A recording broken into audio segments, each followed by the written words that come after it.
Hello, and welcome to today's family program. I'm Dr. Kitcher, and like always, it's a joy to be with you. Today, we are putting the icing on the cake on the whole topic of life planning. And I know that you have been greatly helped with what we have done previously. Like you know, I always say that our programs are built one on the other. So my encouragement to you is to watch the previous programs in order to catch up with whatever is being said. Also, before we get into what we are going to do today, I want you to call a friend and let him join this broadcast. Also, like the channel and share so that friends can also benefit from it. What we are doing is for the whole of humanity, and as many people as would, subscribe and like and listen to it, we feel we are getting fulfilled. We talk about the real life issues. We talk about the things that you might not necessarily find in books when you open them, because there are things that are real and there are things that are maybe principles and things that are learned in school. But talking about strategic life planning, we have delved into so many important aspects of it, but we cannot finish without mentioning what you are going to hear today. So I want you to be very attentive and make some notes and ask yourself the questions, how this relates to your life and what you're going to do after you hear what you're hearing. Like we said, everybody has to take inventory, give an assessment, be able to account for where you are in your life and what you have done so far and where you are going. Knowing where you are going does not guarantee that you're going to get there, because you must follow a certain path and a certain way. So assessment gives you the opportunity to be clear with where you are in life and what you would probably need to do, next. Questions that you will need to ask yourself: the kind of education that you have. And what I mean by education is not just the formal education. Have you gone to school? Are you in university? Do you have a degree? That is not what we're talking about. But what kind of exposure, what kind of training, what kind of knowledge, what are you competent in doing? You have to be sure you know all those things.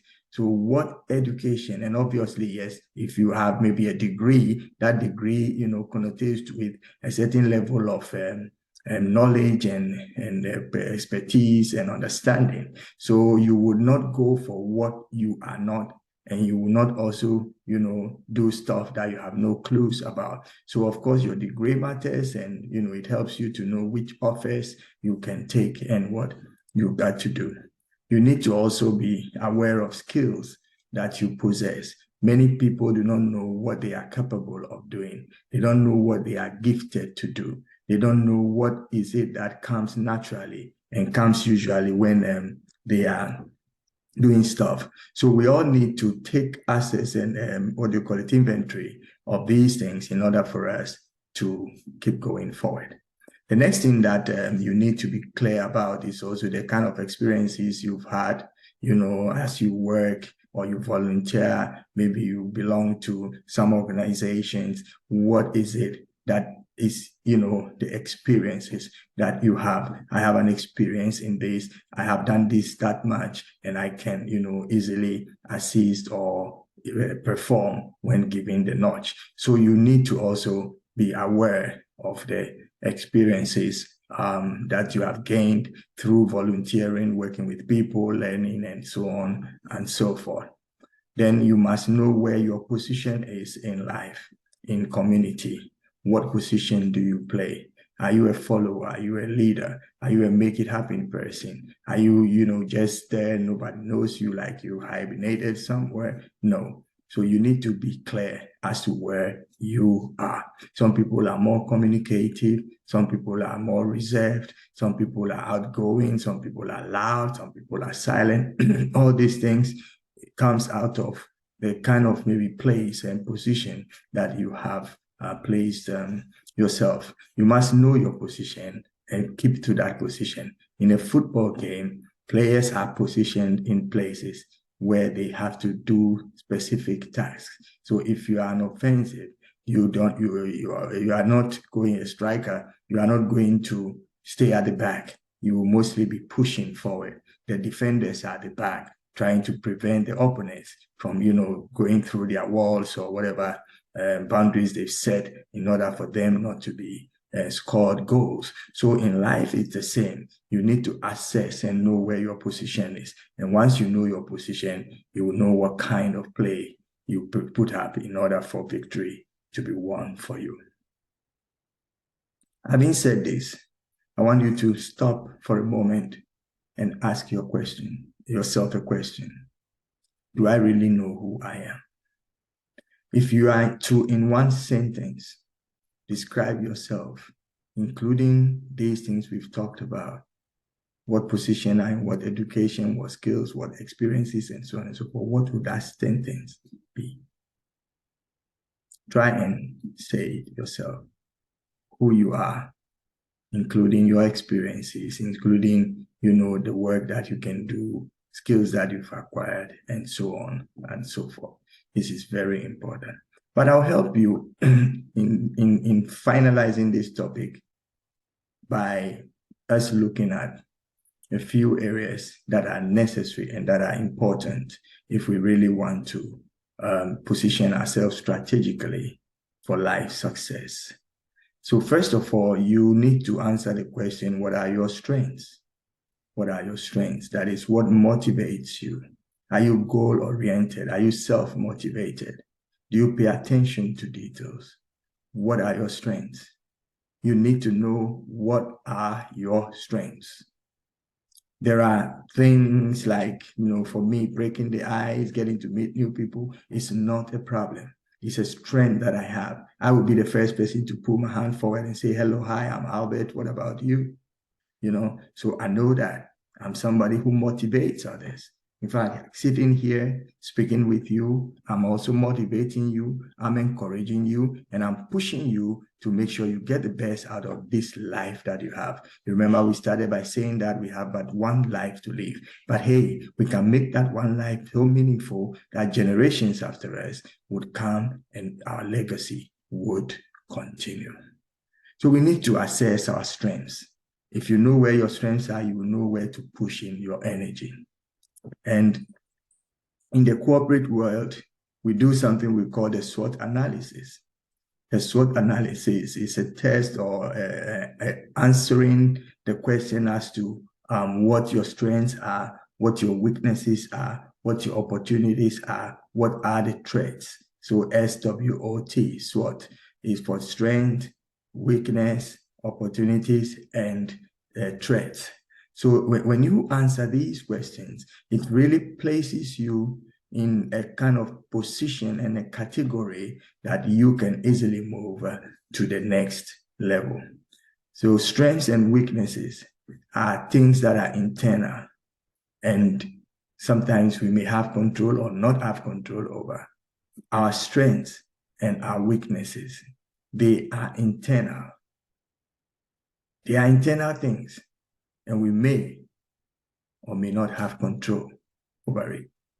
So when you know your temperament, when you know how you respond to things, when you know that kind of stuff, when you're doing your own SWOT analysis and you ask yourself, what are my strengths? What are my weaknesses? You have to know what are the internal values that you really possess and with which you can move and with which you can be moved. So it's up and down. You can be winning, you can be losing. When you're talking about your strengths, you're on top of it. Your weaknesses, it's on top of you. So you need to, know all those little things. And we talk about the opportunities and threats. Also, they are external. Opportunities and threats, they are more external things that we may have control over.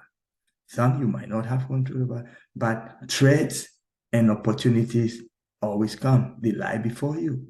An offer comes up, it's an opportunity to do what? Something, get a job in a bakery, and go be a driver somewhere, be a managing director in a company, head a global or continental conglomerate. These things come in as offers, that's opportunities, and also there are threats. And opportunities and threats are not like the strengths and weaknesses, which are internal.